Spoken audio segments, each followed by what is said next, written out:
সাহস নেই। তেকে কোলে নিয়ে সোফায় হেলান দিয়ে বসে দ্রুত পানি এনে তের চোখে মুখে ছিটিয়ে দিচ্ছে আর অবিরত ডেকে যাচ্ছে। সকাল থেকে করা একের পর এক অনিয়ম, মনের বিরুদ্ধে সারাদিন উত্তপ্ত ক্ষিপ্রতায় নিজেকে প্রহত করার তীব্র চেষ্টা, বুকের ভেতর কষ্ট চেপে রাখার উদ্যম, তার সঙ্গে অনাবশ্যক কান্নার ফলে তের দেহ নিস্তেজ হয়ে পড়েছে। মিনিট দশেকের মধ্যে তে পিটপিট করে চোখ মেলল। জাঙ্কুক ছাদের ফ্লোরে বসে তের দুহাত আঁকড়ে ধরে আকুল কণ্ঠে ডেকেই যাচ্ছে। জাঙ্কুকের বিধ্বস্ত চেহারা দেখে তের বুকের ভেতরটা মোচড় দিয়ে উঠেছে।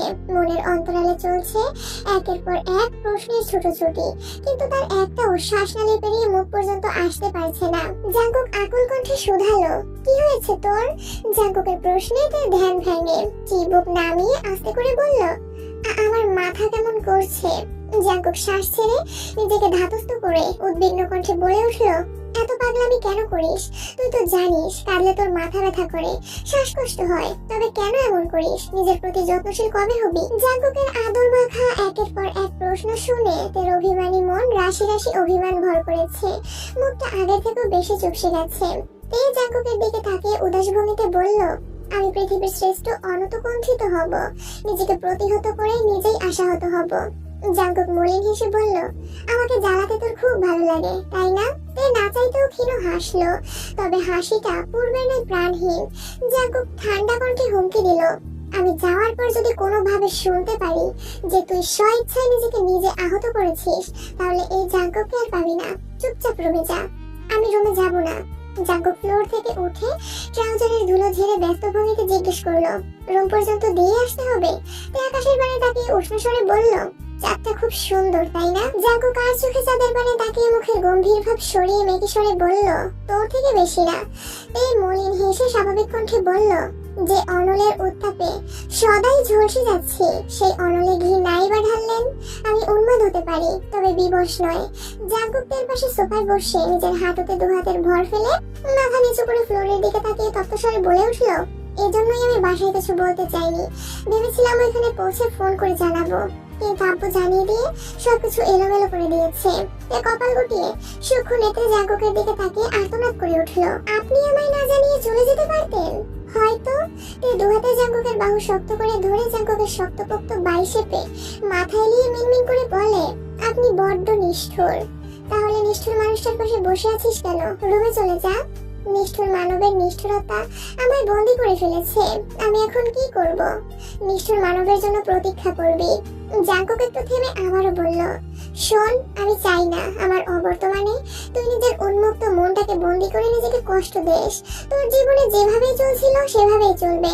বন্ধু, আড্ডা, পড়াশোনা, তাছাড়া যা যা করতে ভালো লাগে সব করতে পারিস। এছাড়াও যদি ঘুরতে যেতে ইচ্ছে করে তুই সুগাকে বললেই নিয়ে যাবে। মন খারাপ লাগলে ফুপির সাথে দেখা করে আসিস। সব থেকে বড় কথা, যদি কখনো আমার সাথে কথা বলতে ইচ্ছে করে তাহলে নির্দ্বিধায় কল দিস, হোক রাত 2টা কিংবা দুপুর 12টা। তুই যখন ইচ্ছে হবে তখনই কল দিবি, যা ইচ্ছে তাই বলতে পারবি।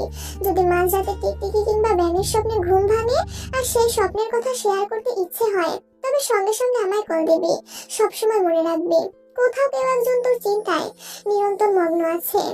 নিশ্চুপ বসে আছে।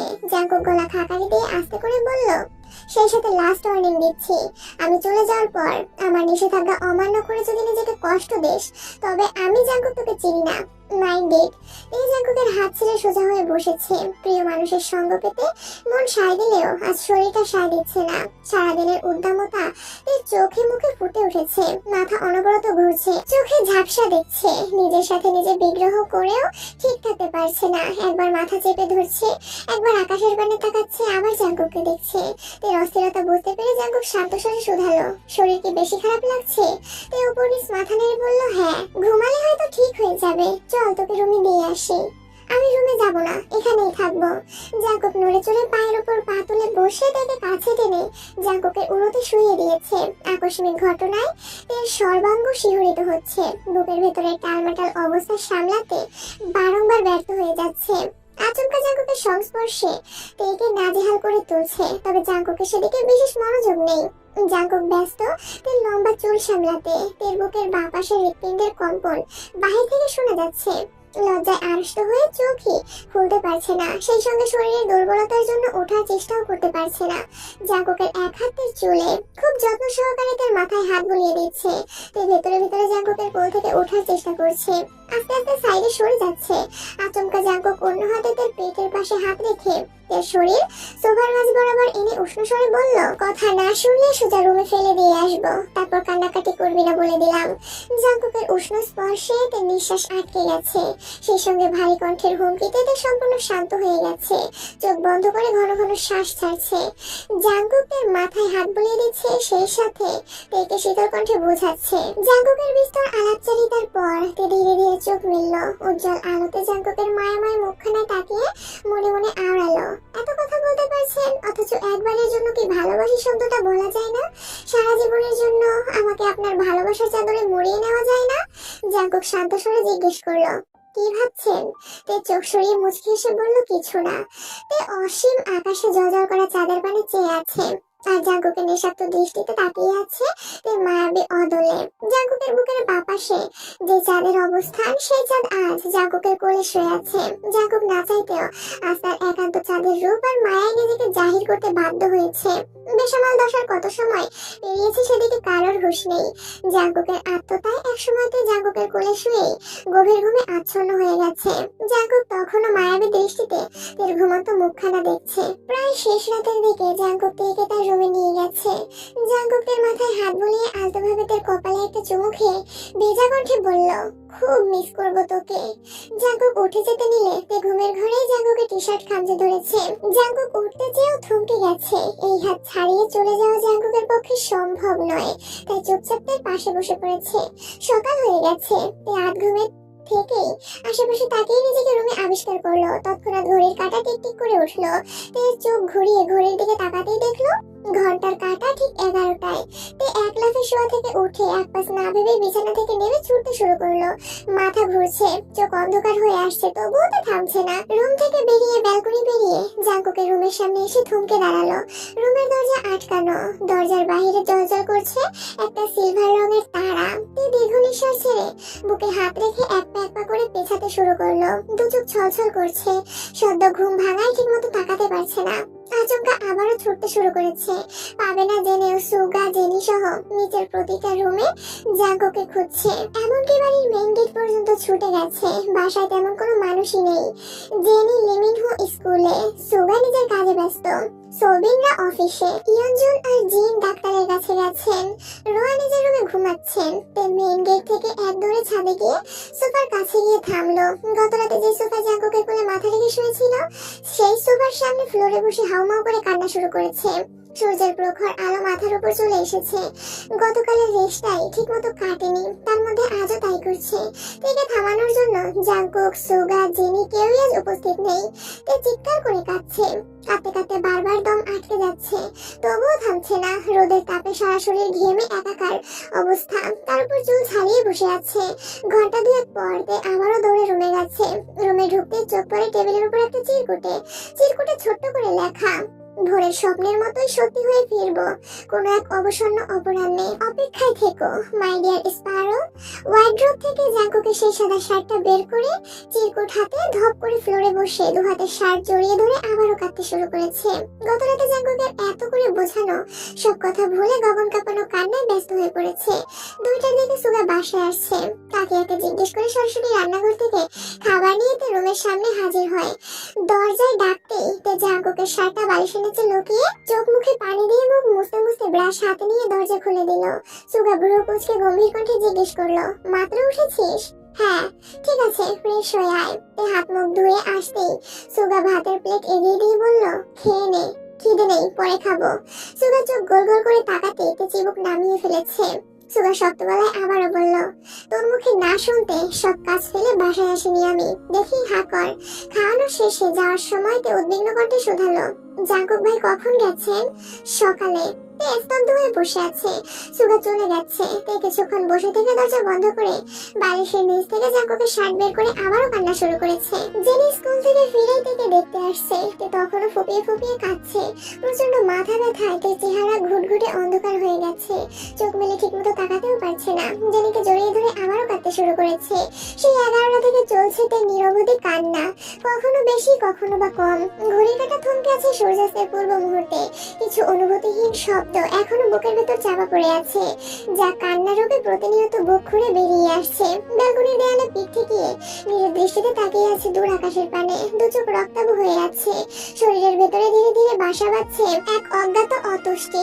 গতকাল থেকে আজ অব্দি যে ঝড় এর মনের উপর দিয়ে চলছে তার কোনো অন্ত নেই। রাত পেরিয়ে সকাল হয়ে গেছে। জাঙ্কুক ঠিকঠাক মতো পৌঁছেই মেসেজ করে জানিয়েছে গভীর রাত ছিল বলে কাউকে কল দেয়নি।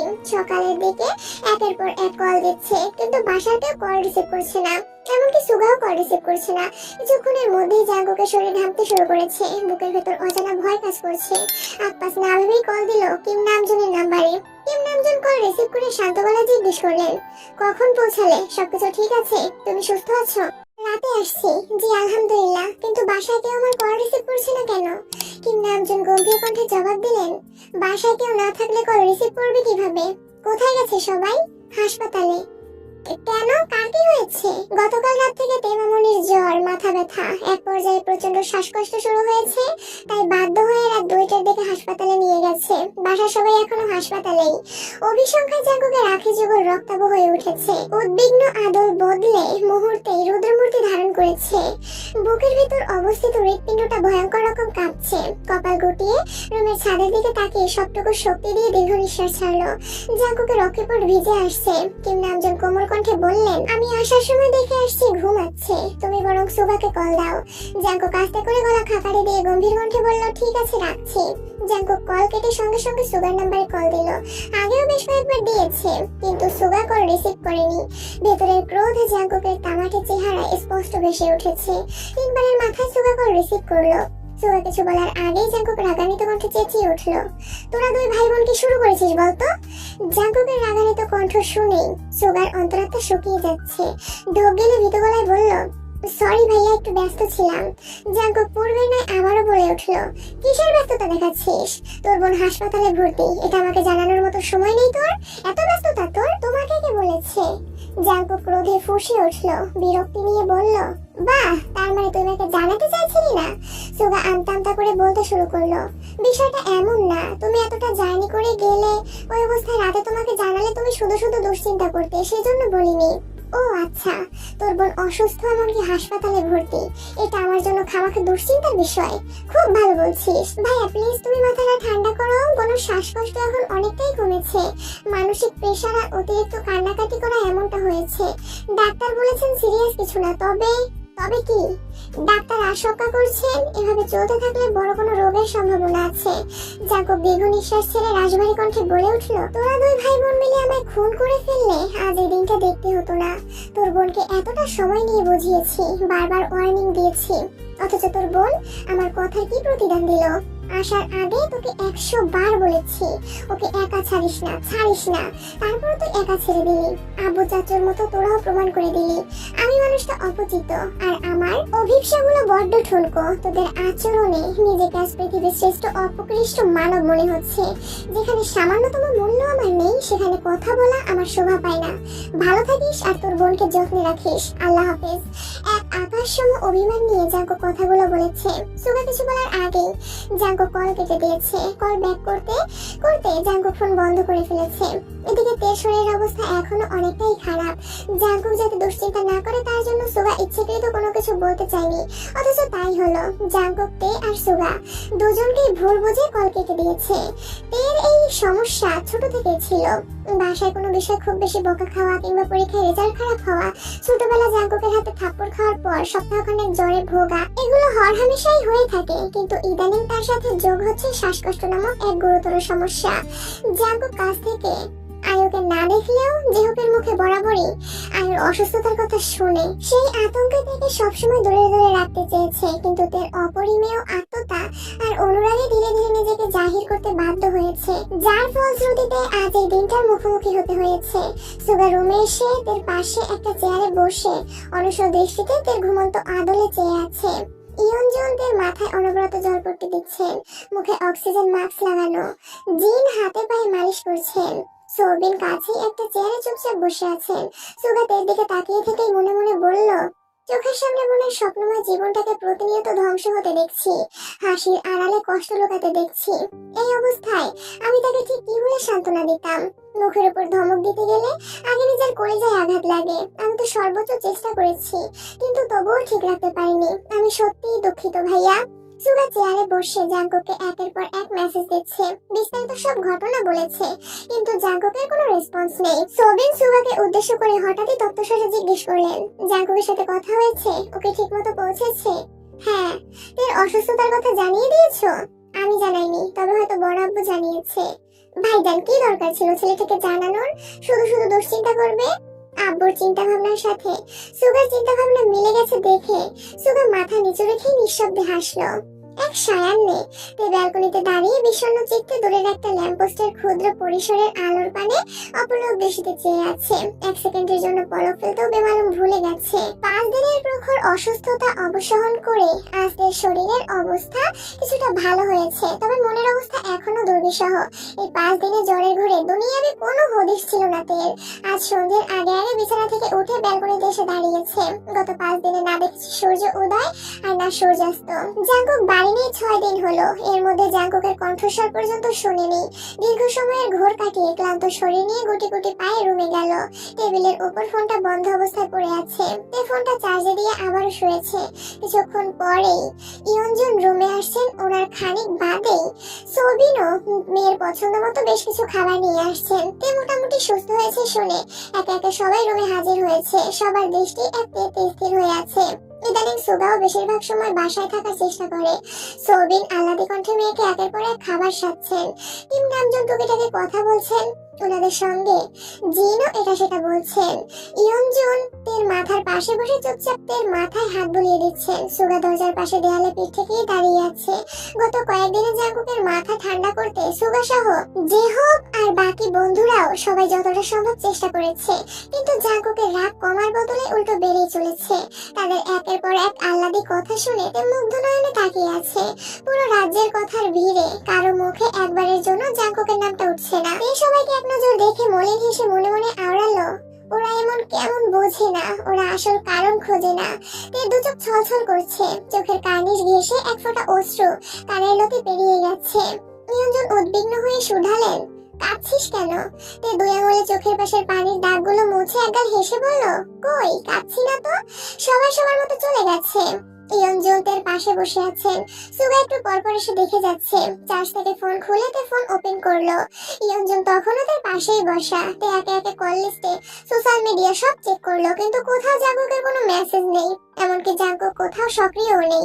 একরাশ আশা নিয়ে তে ফোনটা হাতে নিয়েছিল, অথচ রেখেছে একরাশ হতাশা নিয়ে। বুকের ভিতর ছুটাছুটি করা আদৃষ্ট অনুভূতিরা প্রতিনিয়ত কোমল হৃদয়ে তীরের ন্যায় আঘাত করছে। তীব্র অভিঘাত সহ্য করতে না পেরে মায়ের কোলে মাথা রেখে নিঃশব্দে কাঁদতে শুরু করেছে। 5 মিনিট পরেই সোবির হাতে ফোন নিয়ে রুমে আসছেন। ফোনটা ইয়নজনের হাতে দিয়ে স্বাভাবিক কণ্ঠে বললেন, জাঙ্কুকের সাথে কথা বলো। ইয়নজন ফোন কানে নিতেই ওপাশ থেকে জাঙ্কুকের কণ্ঠস্বর কানে বাজলো, আসসালামু আলাইকুম। জাঙ্কুকের কণ্ঠ শোনা মাত্র তে চোখ মেলে আম্মুর মুখের দিকে তাকালো। ইয়নজন শীতল কণ্ঠে বললেন, ওয়ালাইকুম আসসালাম, কেমন আছিস? আলহামদুলিল্লাহ ভালো, তোমরা কেমন আছো? আমরা আর কেমন থাকবো, 5 দিন পর আজকে তের একটু হুঁশ আসছে। এই মেয়েকে নিয়ে কি করব না করব কিছুই বুঝতে পারছি না। তোর কি অবস্থা? তোকে কল দিলে পাওয়া যায় না, ওখানে গিয়ে আমাদের কথা মনেই পড়ে না নাকি? সবকিছু বোঝাতে একটু সময় লাগছে। তের ভেজা চোখের নীরের দৃষ্টি দেখে ইয়নজন মোলায়েম কণ্ঠে বললেন, এর সাথে কথা বলবি? ফোন দিব ওকে? এখন একটু ব্যস্ত আছি, পরে কথা বলবো, রাখছি, আল্লাহ হাফেজ। জাঙ্কুক সঙ্গে সঙ্গে কল কেটে দিয়েছে। তে অবাক লোচনে আম্মুর মুখের পানে তাকিয়ে আছে। সোবিন স্বাভাবিক কণ্ঠে বললেন, মেয়েকে খাইয়ে দাও, ওষুধ খাওয়াতে হবে তো। ইয়নজন খাবার আনতে নিচে গেছেন। এই সুযোগে তে ফোন হাতে নিয়ে জাঙ্কুকের নাম্বারে কল দিল। একবার দুবার নয়, টানা 6 বার কল দিয়েছে, অথচ কল রিসিভ হচ্ছে না। আজ পর্যন্ত এমন ঘটনা কখনো হয়নি। জাঙ্কুকের ফোন খোলা থাকলে আর ফোনের কাছে থাকলে তের কল কখনো মিস হয় না, অথচ আজই তার ব্যতিক্রম ঘটছে। তের বুকের ভিতর অজানা ভয় হানা দিচ্ছে। একটু পরেই জিমিন কল দিল। জিমিনের সাথে 2-3 মিনিট কথা বলেছে। এর মধ্যে ইয়নজন খাবার নিয়ে চলে আসছেন। ইয়নজন স্বাভাবিক কণ্ঠে জিজ্ঞেস করলেন, কে কল দিয়েছে? জিমিন। ও, মেয়েটা ওই দিন তোকে দেখতে হাসপাতালে গিয়েছিল, কিন্তু তোর অবস্থা খারাপ ছিল, তাই হয়তো বুঝতেই পারিসনি। জিমিন হাসপাতালে গেছিল? হ্যাঁ, ও রাতে ঘুমানোর আগ পর্যন্ত বেশ কয়েকবার জাঙ্কুককে কল দিয়েছে, তে অনেকগুলো মেসেজও দিয়েছে, কিন্তু জাঙ্কুক মেসেজ কল কোনো কিছুই রেসপন্স করছে না। জিমিন ভার্সিটি থেকে বাসায় গিয়ে ফ্রেশ হয়ে অল্প খেয়েই তেকে দেখার জন্য বাসায় আসছে। মূলত লিজাংসুক বয়ংরা সবাই আসার কথা ছিল তাদের, কিন্তু সুগার ভয়ে ওরা আর সাহস করতে পারেনি। জিমিন কিছু ফল আর তের পছন্দের টুকিটাকি জিনিসপত্র নিয়ে আসছে, আর সুগা আগে থেকেই বাসায় ছিল। জিমিনকে ঢুকতে দেখে সোফা থেকে উঠে এগিয়ে গেল। জিমিন শান্ত স্বরে সালাম দিয়ে জিজ্ঞেস করলো, তে কোথায়? সুগা সালামের উত্তর দিয়ে আঙুল দিয়ে দেখিয়ে দিল। জিমিন উপরে চলে গেছে। বাসায় আজ তেমন কোনো মানুষজন নেই। রোয়া, জেনি আর লিমিনহোকে নিয়ে ওনার এক আত্মীয়ের বাসায় বেড়াতে গেছেন। দুপুরের পর হওয়ায় ইয়নজুন আর জিন দুজনেই ঘুমে। সুগা কিছুক্ষণ সোফায় বসে হঠাৎ উঠে রান্নাঘরে চলে গেছে। চা, নুডলস সাথে ফল কেটে প্লেটে সাজিয়ে নিয়েছে। তের রুমের সামনে এসে গলা খাকারে দিয়ে বলল, আসবো? আসো। সুগার হাতে নাস্তা দেখে তে আহম্মকের মতো তাকিয়ে আছে। জিমিন চেয়ার থেকে উঠে হাত বাড়িয়ে একটা ট্রে নিয়ে টেবিলের উপর রাখলো, আরেকটা সুগা নিজেই রেখেছে। তে আশ্চর্যজনিত নয়নে তাকিয়ে শুধালো, নাস্তা তুমি নিয়ে আসছো? হ্যাঁ। সত্যি? জি। জিমিনও কপাল গুটিয়ে তাকিয়ে আছে। তে আস্তে করে জিজ্ঞেস করলো, আম্মু কোথায়? আম্মু বড় আম্মু ঘুমাচ্ছেন, তাই ডাকিনি। সুগা চায়ের কাপ জিমিনের দিকে এগিয়ে দিয়ে চাপা স্বরে জিজ্ঞেস করলো, চিনি হয়েছে কিনা দেখো। জিমিন চায়ে চুমুক দিতে দিতে তে বলে উঠলো, জিমিন চায়ে চিনি বেশি খায়। জানি। বলেই সুগা থতমত খেয়ে উঠলো। জিমিন মৃদু হেসে বলল, চিনি ঠিক আছে, ধন্যবাদ। সুগার দিকে সন্দেহের দৃষ্টিতে তাকিয়ে আছে। জিমিনের সামনে কিছু জিজ্ঞেস করবে কিনা তাই ভাবছে। সুগাতের নজর খেয়াল করে ধীর কণ্ঠে বলল, আমি আসি। নাস্তা ভালো না লাগলে আমার কিছু করার নেই। আমি আন্তরিকভাবে দুঃখিত। আম্মু উঠলে আবার নাস্তা পাঠাবো না। সুগা তড়িঘড়ি করে রুম থেকে বেরিয়ে গেছে। তে তখন সন্দেহের দৃষ্টিতে দরজার পানে তাকিয়ে আছে। জিমিন কপাল গুটিয়ে গম্ভীর কণ্ঠে জিজ্ঞেস করলো, তোর ভাই রান্নাও পারে? তের ঠোঁট জুড়ে মুচকি হাসি। মাথা দুলিয়ে মেকে সরে বলল, নুডলস আর চাটাই কোনো রকমে করতে পারে। জিমিন মৃদু হেসে স্বাভাবিক কণ্ঠে জিজ্ঞেস করলো, জাঙ্কুক ভাইয়ের সাথে কথা হয়েছে তোর? না। কেন? উনি আমার কল রিসিভ করেন না। গতকাল আব্বু আম্মুর সাথেও কথা বলেছে। আম্মু আমাকে ফোন দিতে চাইছিল, কিন্তু উনি কথা বলেননি। ওনার সমস্যা কি? উনি আমাকে ওয়ার্নিং দিয়েছিল আমি যেন ইচ্ছাকৃত নিজের ক্ষতি না করি। হয়তো সেজন্যই রাগ করে কথা বলছেন না। ভালো হয়েছে, তোর সাথে এমন করাই উচিত। তুই আমাকে এভাবে বলতে পারলি? তো কিভাবে বলবো? আগে উনি পাত্তাই দিত না, তবু ওনার পেছন পেছন ঘুরতি, অথচ এখন উনি তোকে প্রাধান্য দিচ্ছে, তবুও তুই অনিয়ম করছিস। জাঙ্কুক ভাইয়ের অনুপস্থিতিতে আমার মনের ভিতর যে ঝড় চলছে তা আমি তোকে কিভাবে বুঝাবো? মাথায় 24 ঘন্টা একটা অজ্ঞাত শঙ্কা ঘুরঘুর করছে। আমি কোনোভাবেই শান্ত থাকতে পারছি না। জিমিন ঘন্টা দুয়েক তের সাথে গল্প করেছে। এর মধ্যে বয়ংরাও জিমিনের ফোনে ভিডিও কল দিয়ে তের সাথে কথা বলেছে। কিছুক্ষণ পর ইয়নজন আবারও নাস্তা নিয়ে আসলেন। জিমিন বিপুল চোখে তাকিয়ে ধীর কণ্ঠে বলল, আন্টি আমি নাস্তা খেয়েছি, আপনি প্লিজ এগুলো নিয়ে যান। সুগা হাবি জাবি কি দিয়ে গেছে, তুমি ওইগুলো খাইছো? নাও এগুলো খাও। ওনার রান্না খারাপ হয়নি। আম্মু, ভাইয়া যেহেতু রান্না পারে, চলো ভাইকে বিয়ে দিয়ে দেই। এই বাড়িতে বিয়ের নাম ভুলেও মুখে নিবি না। কেন? এমনি। ইয়নজন চলে গেছেন। জিমিন আরো কিছুক্ষণ বসে চলে যাওয়ার জন্য নিচে নামতেই সোবিনের সঙ্গে দেখা হয়। জিমিন ওনাকে দেখেই সালাম দিল। সোবিন মিষ্টি করে হেসে সালামের উত্তর দিয়ে বললেন, বাসায় চলে যাচ্ছ? জি আঙ্কেল। সন্ধ্যা হয়ে যাচ্ছে, একা কিভাবে যাবে? যেতে পারবো, সন্ধ্যার আগেই পৌঁছে যাবো, সমস্যা নেই। সোবিন গুরুভারী কণ্ঠে বললেন, সমস্যা আছে। তুই যেমন আমার মেয়ে, তুমিও আমার মেয়ের মতো। এই সন্ধ্যাবেলা আমি আমার মেয়েকে যেমন একা ছাড়তে পারবো না, তেমনি তোমাকেও একা ছাড়তে পারবো না। সোবিন উচ্চস্বরে ডাকলেন, সুগা। জিমিন খানিকটা ইতস্তত বোধ করছে। সুগা নিজের রুম থেকে বেরিয়ে স্বাভাবিক কণ্ঠে বলল, জি আব্বু। জিমিনকে ওদের বাসা পর্যন্ত দিয়ে আসো। সুগা আশ্চর্য নয়নে তাকিয়ে শুকনো গলায় ঢোক গিলল। সোবিন আবারও বললেন, নিয়ে যাবে কিনা? চাবিটা নিয়ে আসি। সোবিন গুরুগম্ভীর কণ্ঠে বলে উঠলেন, বাইক নিতে হবে না, তোমাকে আমি একটুও বিশ্বাস করি না। অ্যাক্সিডেন্ট করবা একা করো, আমার কোনো আপত্তি নেই, কিন্তু তোমার অসাবধানতার জন্য অন্য কারো হাত পা ভাঙবে, আমি এসব সহ্য করব না। গাড়ি নিয়ে যাও। সৌবিনের কথা শুনে জিমিন না চাইতেও হেসে ফেলল। সুগা বুড়ো গুটিয়ে চাবি আনতে চলে গেছে। সৌবিন জিমিনের দিকে তাকিয়ে চাপা স্বরে বললেন, তুমি কিছু মনে করো না, আমাদের বাবা ছেলের সম্পর্কটাই এমন। এখন কিছু না বললে ওর বেপরোয়া স্বভাব কখনো ঠিক হবে না। আমি কিছু মনে করিনি আঙ্কেল। ঠিক আছে, সময় করে মাঝে মাঝে বেড়াতে এসো। জি আঙ্কেল। জিমিন সুগার পেছন পেছন বাসা থেকে বেরিয়ে ধীর কণ্ঠে বলল, আমি গাড়িতে যাব না। বাইকে যাবে? না। তো আমি রিকশায় চলে যেতে পারবো, আপনার যেতে হবে না। তোমাকে বাসায় পৌঁছে দেওয়া আমার দায়িত্ব, আর সেই দায়িত্বটা স্বয়ং টিম সোবিন আমাকে দিয়েছেন। ওনার কথা অমান্য করলে আমাকে বাসায় জায়গা দিবেন না। তুমি কি তা চাও? না, আমার জন্য আপনার কোনো সমস্যা হোক তা আমি কখনোই চাইবো না, কিন্তু কোনো কিন্তু নেই। তুমি রিকশা যেতে চাইলে তাই হবে। চলো। আঙ্কেল যে গাড়ি নিতে বললেন, তোমার আঙ্কেল নিশ্চয়ই এও বলেছেন আমি দায়িত্ব জ্ঞানহীন বেপরোয়া স্বভাবের ছেলে। গাড়ি না নেয়ার অপরাধে না হয় দুই একটা বকা খেয়ে নিব। জিমিন আর চোখে সুগার দিকে তাকিয়ে মলিন হেসে বলল, সব বুঝেন, তাহলে বেপরোয়া চলাফেরা করেন কেন? সুগা উত্তর না দিয়ে উল্টো প্রশ্ন ছুড়ে দিল, আব্বুর মতো তোমারও কি তাই মনে হয়? সুগার সামনে চলে গেছে। জিমিন অবাক লোচনে কিছুক্ষণ তাকিয়ে রইল, কি বলবে তার উত্তর খুঁজে পেল না। খানিক বাদে মেইন গেটের দিকে এগিয়ে গেল। প্রথমবারের মতো এক রিকশায় দুজন পাশাপাশি বসেছে। স্বভাবতই জিমিন এক সাইড হয়ে বসেছে, তবুও চলন্ত রিকশায় সুগার শক্তপোক্ত বাহু বারবার জিমিনের কাঁধের সাথে ধাক্কা খাচ্ছে। আচমকা জিমিনের হৃদয় তোলপাড় শুরু হয়ে গেছে। শুকনো গলায় বারবার ঢোক গিলছে। নিজেকে যতটা সম্ভব এক পাশে সরিয়ে নিচ্ছে, যেন কোনোভাবেই সুগার সঙ্গে ধাক্কা না খায়। জিমিন ভেতরে ভেতরে নিজের প্রতি ক্ষুব্ধ হচ্ছে। ভেবেছিল রিকশায় একা চলে যাবে, তাহলে বাইক গাড়ির ঝামেলাও পোহাতে হবে না।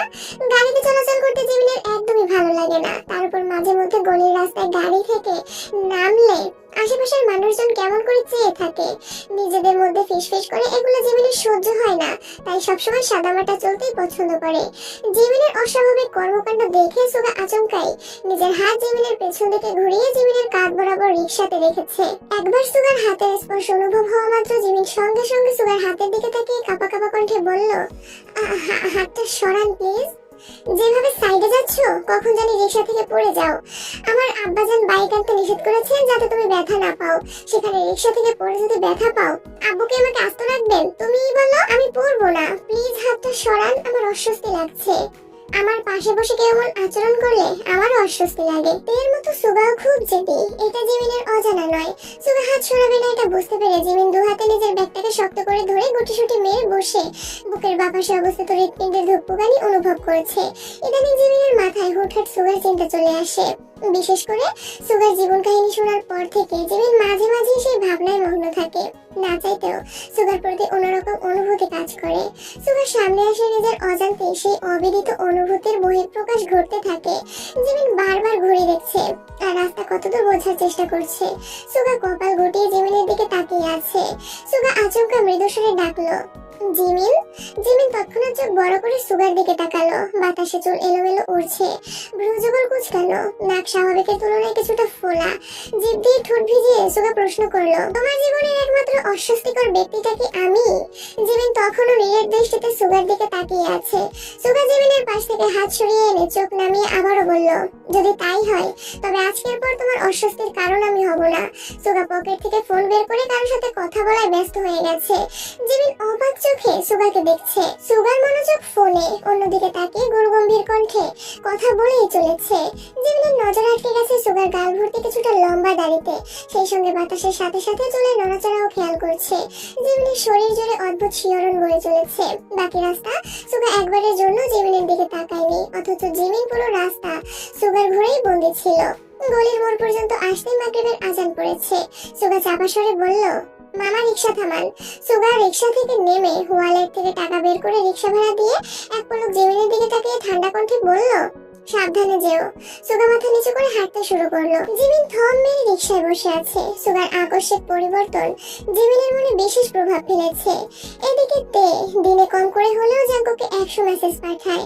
আজও তার ব্যতিক্রম হয়নি, কিন্তু জাঙ্কুকের কোনো রিপ্লাই আসে না। সন্ধ্যা থেকে একের পর এক কল দিচ্ছে, জাঙ্কু কল রিসিভও করছে না। মনের ভেতর জমে থাকা অভিমানে তার চোখ মুখ লাল হয়ে গেছে। কাঁদো কাঁদো মুখ করে জাঙ্কুকে চিঠি লিখছে, প্রিয় নিষ্ঠুর মানুষ, কেমন আছেন? আমি জানি খুব ভালো আছেন। অবশ্য ভালো থাকারই কথা, কারণ নামক এক উন্মাদনার থেকে মুক্তি পেয়ে গেছেন। কিন্তু আমি ভালো নেই, একটুও ভালো নেই। আজ থেকে 1.5 বছর আগ পর্যন্ত আমি খুব ভালো ছিলাম, কারণ তখন জাঙ্কুক নামক কোনো ব্যক্তির অস্তিত্ব আমার হৃদয়ে ছিল না। কিন্তু এই 1.5 বছরে সবকিছু বদলে গেছে। সেই সঙ্গে বদলে গেছে আমার অভিপ্রায়। জাঙ্কুক নামক নিষ্ঠুর মানবের প্রতি আমার তীব্র আসক্তি জন্মেছে। প্রতিনিয়ত ওনাকে দেখার জন্য উদ্দীপ্ত হয়ে উঠেছি।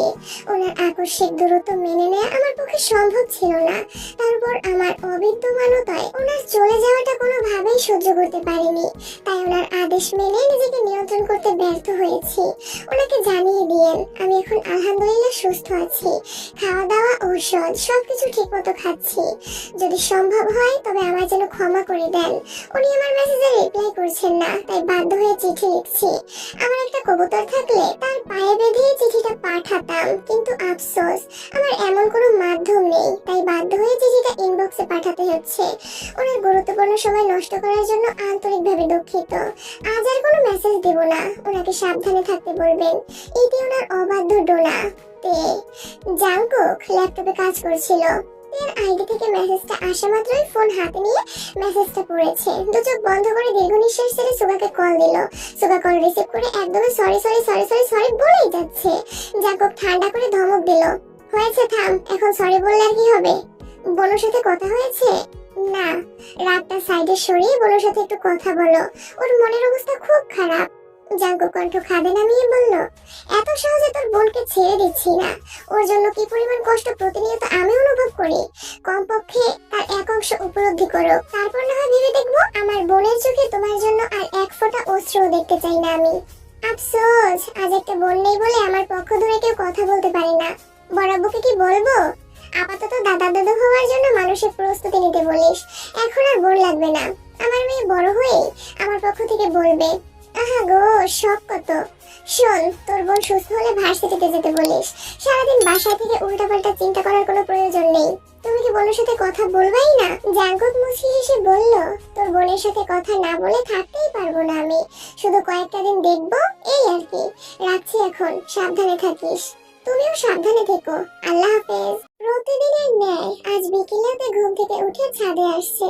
কিছুক্ষণ হাঁটাহাঁটি করে এক জায়গায় স্থির দাঁড়িয়ে আকাশের পানে যে আনমনে কিছু ভাবছে। হঠাৎ পেছন থেকে সুগা ডাকলো, বোনু তোর কি মন খারাপ? এ থতমত খেয়ে তাড়াতাড়ি চোখ মুছে ভিজা কণ্ঠে বলল, কই না তো। সুগা তের থেকে কিছুটা দূরে ছাদের কর্নিশ ঘেঁষে দাঁড়িয়ে মৃদু স্বরে বলল, কাঁদলেই যদি সব পাওয়া যেত তবে সবাই তাদের ইচ্ছে পূরণ করতে দিনরাত এক করে কাঁদতো, বুঝলি? তে উপর নিচ মাথা নাড়ালো। তে কেন কাঁদছে তা জিজ্ঞেস করার প্রয়োজন বোধ করলো না। তেও কিছু বোঝানোর চেষ্টা করলো না। সুগা মলিন হেসে বলল, জানিস তো আল্লাহ ধৈর্যশীল ব্যক্তিকে অনেক বেশি পছন্দ করেন। ধৈর্য রাখ, ইনশাল্লাহ ভালো ফলাফল পাবি। তে ভেজা চোখে সুগার দিকে তাকিয়ে করুণ স্বরে জিজ্ঞেস করলো, ভাইয়া জাংকুক ভাই কেমন আছেন? আলহামদুলিল্লাহ ভালো আছেন। তোমার সাথে রেগুলার কথা হয়?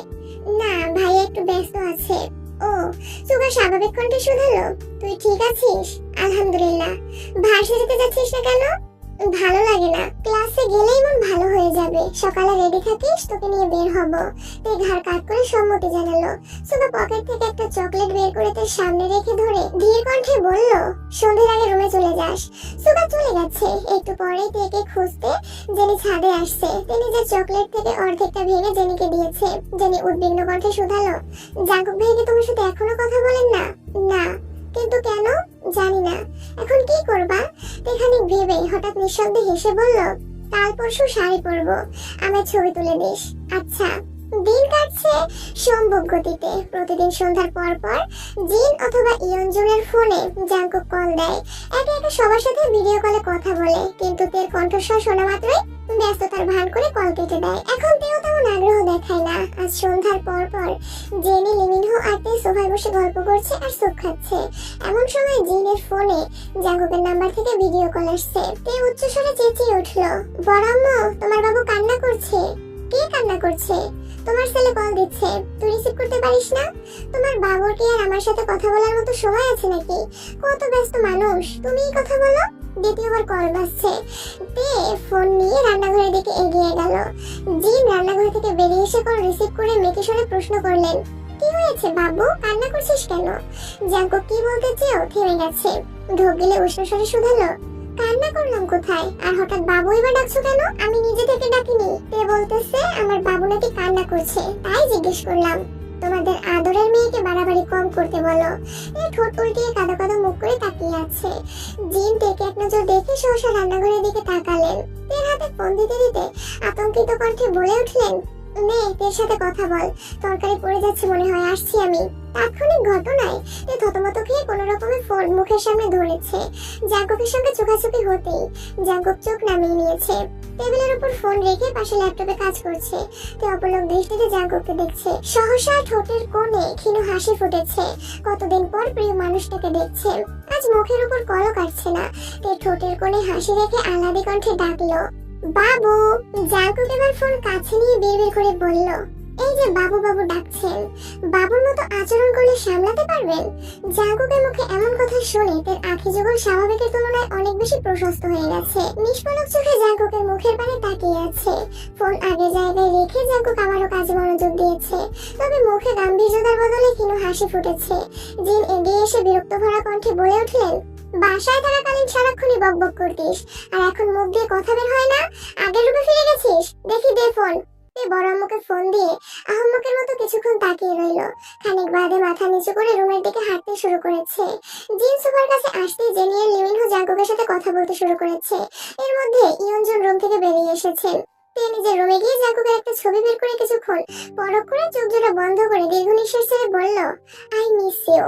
আজ সকাল সকাল শাওয়ার নিয়ে একেবারে রেডি হয়ে নিচে নেমেছে। নাস্তা করে সুগার সাথে বেরিয়েছে। সোভিনের নির্দেশ মতোই বোনকে গাড়ি দিয়ে নিয়ে গেছে। অনিবার্য কারণবশত প্রথম ক্লাস হবে না, তাই সোহায়ন বয়ংরা সবাই মিলে চা খেতে বেরিয়েছে। ওদের দেখে উত্তেজিত কণ্ঠে বলল, ভাইয়া গাড়ি থামাও, জিমিনটা চা খাচ্ছে। সুগা ওদের দিকে একবার তাকিয়ে পরপর তের হাস্যজল মুখের পানে তাকিয়ে হেসে বলল, কি জানি বলেছিল ভার্সিটিতে আসতে নাকি ভালো লাগে না। তে সুগার দিকে তাকিয়ে নিঃশব্দে হেসে বলল, কি জানি বলেছিল, মনে নেই তো। ঠিক আছে যা, ক্লাস শেষ করে কল দিস, ফ্রি থাকলে এসে নিয়ে যাব। ভাইয়া আসো, এক কাপ চা খেয়ে যাও। আজ না, অন্য কোনো দিন। প্লিজ ভাইয়া চলো। সোহায়ুন লিজাংসুক তেকে দেখে এগিয়ে আসছে। সুগাকে রিকোয়েস্ট করে চা খেতে নিয়ে গেছে। জিমিন চোখ তুলে সুগাকে দেখেই চোখ সরিয়ে নিয়েছে। মাথা নিচু করে তের সাথে আস্তে আস্তে কথা বলছে। সুগা সোহায়ুন আর লিজাংসুকের সাথে টুকটাক কথা বলতে বলতে এক কাপ চা খেয়েছে। জিমিনের দিকে একবারের জন্য তাকায়নি। সোহায়ুন জিমিনকে উদ্দেশ্য করে বলল, ভাবি আজকে ট্রিট যে আপনার পক্ষ থেকে, এটা ভাইয়াকে বললেন না? ভাবি টাকাটা বন্ধ করবি? সুগা টাকা বের করে বিল পরিশোধ করতে যাবে, অমনি জিমিন সুগার হাত ধরে থামিয়ে দিয়ে শানিত কণ্ঠে বলল, আজকের বিল আমি দিব। সুগা উষ্ণ স্বরে জানালো, তোমার লিস্টে নিশ্চয়ই আমি ছিলাম না, আমার বিলটা আমি নিজেই দিচ্ছি। বললাম তো বিল আমি দিব। বইও আর তে কানে কানে ফিসফিস করে কথা বলছে। তে এক হাতে মুখ চেপে হাসছে আর দুজনকে দেখছে। সোহায়ন আর লিজাংসুকও তাদের দেখছে। সোহায়ন ইচ্ছাকৃত গলা খাকারি দিতেই সুগা সেদিকে তাকালো। জিমিন তখনও সুগার হাত ধরে আছে। জিমিনের নজর তেদের দিকে পড়তেই তড়িৎ বেগে হাত সরিয়ে দূরে সরে দাঁড়িয়েছে। সুগা টাকা পকেটে রেখে স্বাভাবিকভাবে তের থেকে বিদায় নিয়ে চলে গেছে। জিমিন টাকা পরিশোধ করে সামনে চলে গেছে। তে আর বয়ং পেছন পেছন যাচ্ছে। তে পেছন থেকে সর্বশক্তি দিয়ে বলে উঠল, তোর সাহস তো কম না, তুই আমার ভাইয়ের সাথে উচ্চস্বরে কথা বলিস। জিমিন থেমে ক্ষীণ ক্রোধ দেখিয়ে বলল, সামান্য এক কাপ চায়ের জন্য যে তোর ভাই টাকার গরিমা দেখালো, সে বেলায় আমার ভাই টাকার গরিমা দেখায়নি। সোহায়ন লিজাংসুক এমনকি আমি ভাইয়াকে ডেকে নিয়ে আসছি। আসার পর তুই ভাইয়ের সাথে কোনো কথাই বলিসনি। কথা নাই বলতে পারিস, চা পর্যন্ত খেতে বলিসনি, অথচ ট্রিট তুই দিচ্ছিস। ভাইয়া নিজের বিল পরিশোধ করাটা কি অন্যায় ছিল? তুই তো তোর ভাইয়ের পক্ষই নিবি। তে একগাল হেসে বিড়বিড় করে বলল, তুই আমার ভাবি হলে আমি তোর পক্ষই নিতাম। বিড়বিড় করে কি বলছিস? কিছুই না। বিকেলে একা একাই শাড়ি পরে জেনিকে নিয়ে ছাদে গেছে। মাথায় ঘোমটা দিয়ে ছবি থেকে শুরু করে স্টাইল করে বেশ কিছু ছবি তুলেছে। রুমে বসে ছবিগুলো দেখছে। একা একা শাড়ি পরায় কুচিগুলো যাচ্ছে তাই অবস্থা। তবু অনেক খোঁজাখুঁজি করে 3টা ছবি জাঙ্কুককে পাঠিয়েছে। প্রথম 2টা ঘোমটা ছাড়া ছবি, তৃতীয়টা মাথায় ঘোমটা দেওয়া ছবি। কয়েক মুহূর্তের মধ্যেই জাঙ্কুক মেসেজ সিন করেছে। ছবিগুলো দেখা মাত্র জাঙ্কুকের ঠোঁটে হাসি ফুটে উঠেছে। এর মায়াবী অদলে তাকিয়ে জাঙ্কুক মোলায়েম কণ্ঠে বলে উঠল, মাশাআল্লাহ। দেখি জাঙ্কুকের দরুন তার প্রিয়সীর মন ঠিক কতখানি উত্তপ্ত হতে পারে। কাছে টেনে ছবিগুলো দেখতে দেখতে জাঙ্কুক হঠাৎই কপাল গোটালো। শাড়ির কুচির দিকে নজর আটকে আছে। জাঙ্কুক মুচকি আপন কণ্ঠে বলল, ইস, আমি কাছে থাকলে কুচির বেহাল দশা হতেই দিতাম না। জাঙ্কুকের রিপ্লাই পাবার আশায় নিষ্পলক দৃষ্টিতে ফোনের দিকে তাকিয়ে আছে। 5 মিনিট, 10 মিনিট, 15 মিনিট হয়ে গেছে, অথচ কোনো রিপ্লাই আসছে না। এর ব্যাকুল মন কোনোভাবেই শান্ত হচ্ছে না। ড্রেসিং টেবিলের সামনে দাঁড়িয়ে বেশ কিছুক্ষণ ভেবে হঠাৎই মুচকি এসে বলল, কথাই আছে, সোজা আঙুলে ঘি না উঠলে আঙুল বাঁকাতে হয়।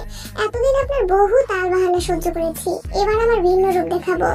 নিজের তোলা শাড়ি পরা ছবিগুলো থেকে 2টা ছবি ফেসবুকে ডে পোস্টে দিয়ে অপেক্ষা করছে। যেই ভাবনা সেই কাজ। পোস্ট করার 10 মিনিটের মধ্যে জাঙ্কুক পোস্ট সিন করেছে। মিটি হাসছে। জাঙ্কুককে জ্বালানোর এর থেকে উত্তম উপায় আর নেই। হাতে গোনা 2 মিনিটের মধ্যে তার আইডি থেকে ছবিগুলো ডিলিট হয়ে গেছে। তিনি নিঃশব্দে হেসে বিড়বিড় করলো, মিস্টার জিয়ন, আপনি ধরা পড়ে গেছেন। আপনার রাগ জেদের আড়ালে লুকানো অনুভূতি প্রকাশিত হয়ে গেছে। আপনি সবকিছু আড়াল করতে পারলেও আপনার অন্তরের হিংসুটে মনোভাবকে কোনোভাবেই আড়াল করতে পারলেন না। একদিনের ব্যবধানে জাঙ্কুকে পাঠানো মেসেজের পরিমাণ কমে এসেছে। ছবি পাঠানোর 2 দিনে জাঙ্কুকে একটাও মেসেজ করেনি, এমনকি একবারের জন্য কলও করেনি। সন্ধ্যায় কল দিলে জাঙ্কুকে শুনিয়ে ইচ্ছাকৃত ব্যস্ততার ভান করে। জাঙ্কুকের বড় মামি অসুস্থ, তাই আজ সকাল সকাল কিম নামজুন আর জিন ত্রিশালের উদ্দেশ্যে রওনা দিয়েছেন। বিকেলের দিকে কল দিয়ে মামির খোঁজ নিয়েছে। জিনরা এক রাত থাকবেন সেই সুবাদে নিশ্চিন্তভাবে বলা যায়। আর জাঙ্কুক ইয়ঞ্জনের নাম্বারে কল দিবে। এজন্য সন্ধ্যার পর নিজের নাম্বার থেকে ইয়ঞ্জনের নাম্বারে কল দিয়ে 2 ফোন বিছানায় রেখে ও ব্যালকনিতে দাঁড়িয়ে গুনগুন করে গান গাইছে। জেনিকে আগে থেকে সবকিছু শিখিয়ে দিয়েছে।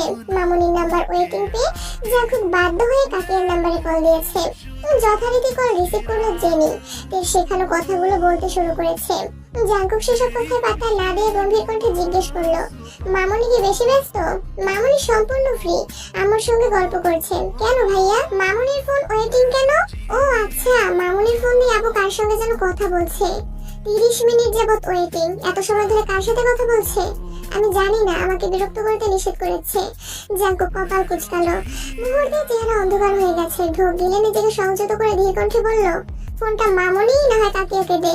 ঠিক আছে। জেনি ফোন দিয়ে দৌড়ে তের রুমে চলে গেছে। তেকে ঘটনা বলতেই তে শুধু মুচকি হাসলো। মামুনি আর কাকিয়ার সাথে কথা শেষ করে জাঙ্কুক তৎক্ষণাৎ সুগাকে কল দিয়েছে। যথারীতি সুগাও সোহায়ন লিজাংসুককে কল দিয়ে পরপর জিমিনকে কল দিয়েছে। জিমিন কল রিসিভ করতেই সুগা প্রশ্ন করলো, সন্ধ্যার পর বোনের সাথে কথা হয়েছে তোমার? আজ ফোনে কথা হয়নি। কথা হয়নি? না, কেন? তেমন কিছু না, রাখছি। সুগা বাসায় ফিরে আম্মার ফোনও চেক করেছে, অথচ কারো নাম্বার নেই। তাকে সরাসরি কিছু জিজ্ঞেসও করতে পারছে না।